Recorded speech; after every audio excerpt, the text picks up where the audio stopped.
CTET की परीक्षा 2019 उसके गणित वाले भाग में ये प्रश्न संख्या 54 दिया है।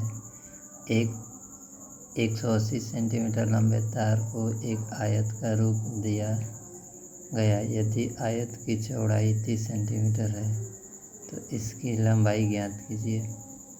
इसको हल करने के लिए हम ऐसे करेंगे, माना कि आयत की लंबाई L सेंटीमीटर है, यानी मान लेंगे कि आयत की लंबाई, क्योंकि आयत का परिमाप भी दिया है, आयत की चौड़ाई भी दिया है, लंबाई ज्ञात करनी है, तो माना कि आयत की लंबाई बराबर L सेंटीमीटर। सूत्र होता है आयत का परिमाप बराबर 2 गुणे लंबाई धन चौड़ाई। यहाँ आयत का हमको परिमाप नहीं निकालना है, सिर्फ लंबाई निकालनी है, तो इसी सूत्र में कुछ परिवर्तन करते हैं। परिवर्तन करना ये है कि लंबाई की जगह हमको L रख देना है, तो 2 गुणे लंबाई धन चौड़ाई, तो 2 की जगह 2 है, और लंबाई धन चौड़ाई, लंबाई की जगह लंबाई को L माना है तो L, फिर धन का चिन्ह है तो धन, और हमारी चौड़ाई, आयत की चौड़ाई 30 सेंटीमीटर है, इसलिए यहाँ 30 लिख दिए। अब ये हो गया 2 कोष्ठ में L धन 30 बराबर 180।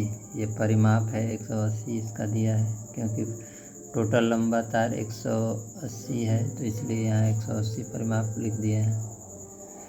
अब यहाँ पे हम देखते हैं कि जो कोष्ठ के अंदर अगर कोई चिन्ह नहीं रहता है तो बाहर वाली संख्या से अंदर वाली संख्या में गुणा करते हैं। 2 में L से गुणा करेंगे तो 2L हो जाएगा। 2 में L से गुणा करेंगे तो 2L हो गया। आगे धन का चिन्ह है इसलिए धन लिखा है। ये कोष्ठ हम ख़त्म कर रहे हैं, इसीलिए इसमें इससे गुणा कर रहे हैं, तो 2 में L से गुणा किया 2L, आगे धन का चिन्ह है तो यहाँ धन आ गया।